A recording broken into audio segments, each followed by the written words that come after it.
representação aqui. Passamos tudo que é em relação ao reagente para um lado e ficou do outro lado KADT. E agora eu posso integrar ambos os lados da equação. Quando eu faço isso, para esse processo, tá? Esse processo especificamente, a minha equação cinética integrada de ambos os lados, ela passa a ter essa forma geral, tá? Veja, estou pegando dA sobre A, integrando no intervalo de A0 até A. Quem é A0? A0 vai ser a concentração inicial do tempo T0 do meu processo, tá? E o A, aí, dependendo do intervalo de tempo, é a minha concentração final. E do lado de cá, o meu KADT eu vou integrar de 0 a T. Tá? Então, T referente a A, 0 em referente a 0. Quando eu integro, o que eu obtenho é ln de A sobre A0, que é igual a menos KA vezes T. Reorganizando essa representação aqui, a gente chega na chamada equação integrada de um processo de primeira ordem. Agora, com essa representação aqui, fica muito mais simples de eu estabelecer qual é a concentração de A restante para qualquer tempo T, sabendo quem é, óbvio, a minha concentração inicial. Então, aqui eu tenho A, vamos supor que o meu processo inicia aqui, então meu A0 ele vai estar aqui. E aí agora, para qualquer tempo, eu tenho como calcular qual é a concentração de A restante. Tá? Porque eu tenho meu A0, eu sei quem é a minha constante cinética, eu vou estabelecer o tempo decorrido do processo, eu consigo calcular a concentração de A a qualquer momento. Tá? Isso aqui é importante, porque quando você for fazer a modelagem do processo na ferramenta, você pode comparar exatamente a curva cinética de consumo do teu reagente teórica com a da modelagem e comparar ambas, por exemplo, com a curva experimental, certo? Então, a gente muitas vezes vai utilizar a representação integrada da cinética de processo e não com a representação diferenciada. Tá? Do mesmo jeito, eu só passar aqui para voltar daqui a pouquinho, a gente pode fazer o mesmo processo de diferenciação e de integração para reações de outras ordens globais. Então, por exemplo, se eu tenho uma reação química e a ordem global dela é 0, o que significa? Que eu nem sequer tenho reagente envolvido na equação cinética. É como se meu processo ele acontecesse de maneira quase que constante, né? E basicamente a forma integrada da minha equação ela é dessa forma aqui. A concentração final de A a qualquer momento é igual à concentração inicial menos um kT. Então, à medida que o tempo passa, simplesmente a constante cinética vezes o tempo é subtraído da concentração inicial. Tá? Perceba que na forma diferenciada eu não tenho a parcela da concentração de A. O que a gente viu agora foi a representação de um processo de primeira ordem. Está aqui a forma integrada da nossa reação. Né? O ln de A vai ser igual ao ln de A0 menos kT, ou, como a gente representou, o A vai ser igual a 0 vezes E elevado a menos kT. Para processos mais complexos, por exemplo, de segunda ordem, a gente pode ter a forma diferenciada desse jeito ou desse jeito, né? Ambos bimoleculares, só que numa situação, por exemplo, só envolve A, na outra envolve A e B. Perceba que, a depender da forma diferencial, a forma integrada ela muda completamente. Tá? Porque na primeira situação eu tenho somente as espécies A e na segunda eu tenho as espécies A e B. Tá? Então a gente tem aqui as 4 formas integradas dos processos mais comuns. Qual é a notícia boa? É que em 90% dos casos, eu vou até botar um pouquinho mais, em 95% dos casos, qualquer reação química ela vai ter que cair dentro de alguma dessas ordens, tá? Ou vai ser de ordem zero, ou de primeira ordem, ou de segunda ordem, tá? Ou ainda de pseudo, né? Pseudo primeira ou pseudo segunda ordem, tá? Mas não sai muito desse escopo, não. Por mais complexo que seja a reação química, beleza? Mas vamos voltar aqui um pouquinho para a gente entender como é que a gente pode utilizar, por exemplo, essa forma integrada. Está aqui, ó, do ponto de vista prático, como é que ficaria o gráfico de consumo do meu reagente com o tempo? Se é uma reação de primeira ordem, o formato da minha curva de consumo é de decaimento exponencial. Beleza? Se por um acaso eu aplico o logaritmo em ambos os lados dessa equação, eu posso linearizar essa curva, tá? E transformar o que seria uma equação exponencial numa equação de primeira ordem mais simples, tá? Qual é a vantagem disso? A vantagem disso é que você pode pegar uma curva experimental, linearizar, a partir da linearização aplicar uma regressão linear e simplesmente obter a tua corrente cinética de maneira bem prática. Tá? Óbvio, desde que teu processo, nesse caso, seja um processo de primeira ordem. Beleza? No laboratório que você consegue obter experimentalmente essa curva, e aí fica muito chato de você ajustar para obter a tua constante, o que é que a gente faz? Lineariza e aplica a regressão linear. Aí eu consigo calcular de maneira muito simples a minha constante do processo. Beleza? Aqui eu já falei. E aí, qual é a bronca? Ah, beleza. Eu sei que tem processos químicos que é de primeira ordem, de segunda ordem, de ordem zero. E como é que eu vou fazer para saber se a minha reação que eu quero estudar, ela é de ordem zero, primeira, segunda? Como é que eu posso fazer isso na prática? Aí na prática, o que a gente pode fazer? Simplesmente pegar a curva de consumo, né, do reagente no tempo e verificar se ele cai, por exemplo, em uma dessas curvas representativas. Tá? Dá para ver aí? Ou tá ruim de ver? Dá para ver, sim. Beleza. Então, ó, Tá sim, professor. se eu tenho que no consumo do meu reagente com o tempo, se eu aplico o Ln da concentração no tempo e ele simplesmente se transforma numa reta decrescente, desse jeitinho aqui, opa, isso é um processo de primeira ordem.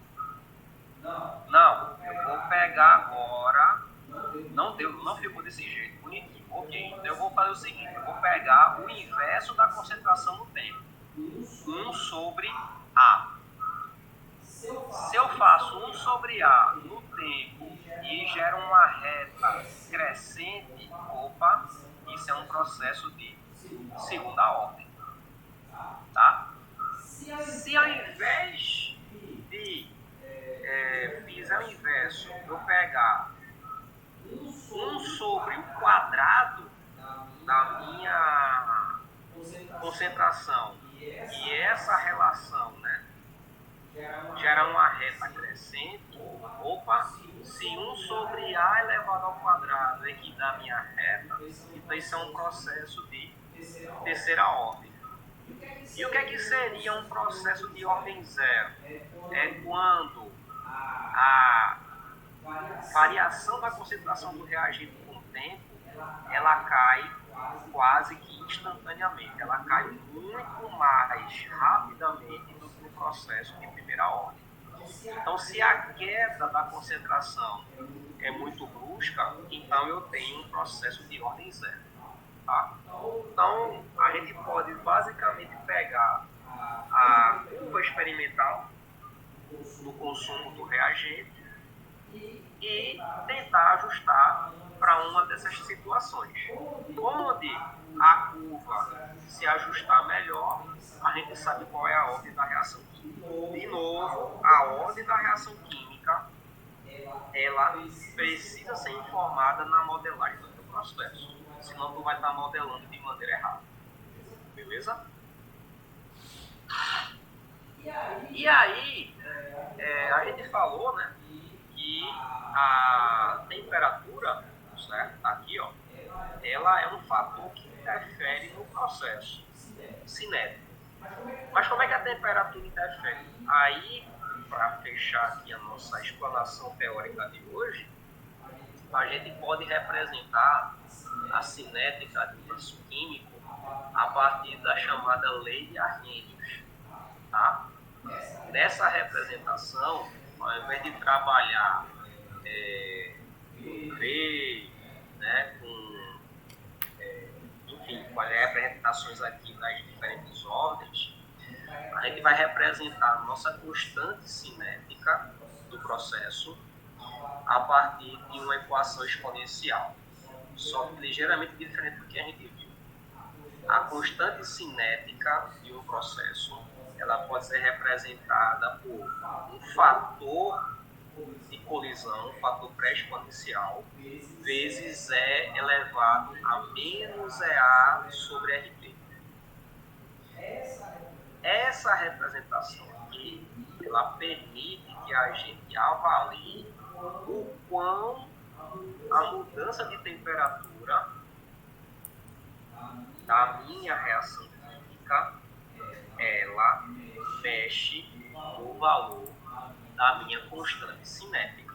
Em outras palavras, o quão o aumento ou a diminuição de temperatura vai acelerar ou desacelerar a cinética da minha reação, a velocidade da minha reação. Tá? De maneira geral, é que a gente aceita que o aumento da temperatura tende a acelerar os processos químicos de uma maneira geral. Só que quanto maior, né, essa energia de ativação, a temperatura ela vai interferir de maneira mais significativa. Deixa eu ver se quanto é maior ou quanto é menor. Agora tem que me lembrar. Eu acho que quanto maior a temperatura ela vai interferir de maneira mais efetiva, porque quanto menor o processo praticamente é espontâneo. É isso mesmo. Tá? E aí, de novo, como é que a gente pode encontrar, né, por exemplo, esses coeficientes pré-exponenciais? Eu posso simplesmente pegar o meu processo, né, está aqui o T, e está aqui a concentração do reagente, que eu monitoro no tempo, tá? E fazer a curva cinética, né, para diferentes temperaturas. Temperatura T1, sei lá, T2, T3, tá? E para cada uma dessas curvas, estabelecer o valor de K. Tendo o valor de K, eu posso ir na literatura e verificar, por exemplo, qual é o valor da energia de ativação daquela reação química. A energia de ativação ela não muda, tá? O que vai mudar é se o processo vai ser mais rápido ou mais lento com a mudança de temperatura. A única coisa que vai efetivamente alterar o valor da energia de ativação de uma reação química é, por exemplo, a presença de um catalisador. Tá? Então, um catalisador, sim, ele pode alterar a energia de ativação. O que a temperatura vai alterar é, por exemplo, você está colocando mais energia no processo e, consequentemente, vencendo a barreira da energia de ativação de maneira mais fácil. Tá? Então, a temperatura interfere na cinética do processo? Interfere. Mas vai ser mais efetiva essa mudança da cinética para valores de energia de ativação maiores. Se a energia de ativação já é pequenininha, a variação de temperatura ela não vai ter um impacto tão significativo na cinética do processo. Tá? E a depender da modelagem, a gente tem que tomar esse cuidado e ter a informação, no caso aqui, da nossa energia de ativação. O A, tá? Que é o nosso fator pré-exponencial, ele vai estar mais ligado, por exemplo, como eu falei, se você vai modelar o seu processo, por exemplo, um sólido de um volume grande, né, e uma área superficial pequena, ou se você vai representar aquele sólido como várias partículas menores, cujo somatório da área superficial vai aumentar. Tá? Então, esse A efetivamente ele representa aí o quão fácil ou difícil as colisões, né, efetivas da tua reação ela vai ocorrer. Beleza? Aí, de novo, para quem não lembra, né, a energia de ativação ela é basicamente a energia necessária para você chegar no que a gente chama de complexo ativado do meu processo e a reação se desenvolver até a geração do meu produto. Se o meu processo é endotérmico, né, eu vou ter uma diferença negativa entre o delta de energia do produto em relação à energia de ativação e o delta da energia, né, dos reagentes em relação à energia de ativação. Quando o processo é exotérmico, significa que eu libero, né, mais energia na geração do produto. Então, essa diferença aqui, ela acaba sendo menor do que a diferença aqui, tá? Então eu tenho uma liberação de energia aqui e aqui eu tenho um aumento, um armazenamento energético nos meus reagentes, tá? E aí a variação de temperatura na cinética do processo vai ser diferente para um processo endotérmico ou para um processo exotérmico. Beleza? Então, basicamente, para a gente entender um pouquinho que parâmetros vão ser importantes para a gente estar colocando na nossa modelagem e como é que a gente vai obter esses parâmetros, né? Não botar qualquer parâmetro, por exemplo, não botar qualquer ordem de reação para uma cinética, a gente precisa entender esses conceitos básicos de cinética química. Tá? Na semana que vem, aí eu vou falar da cinética química, só que agora para um processo específico, que é o processo de adsorção, que é o que tem a ver mais com a questão do armazenamento do hidrogênio. Beleza?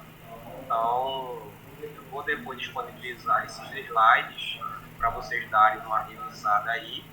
E aí, semana que vem, eu volto a falar de cinética, mas especificamente para processos de adsorção.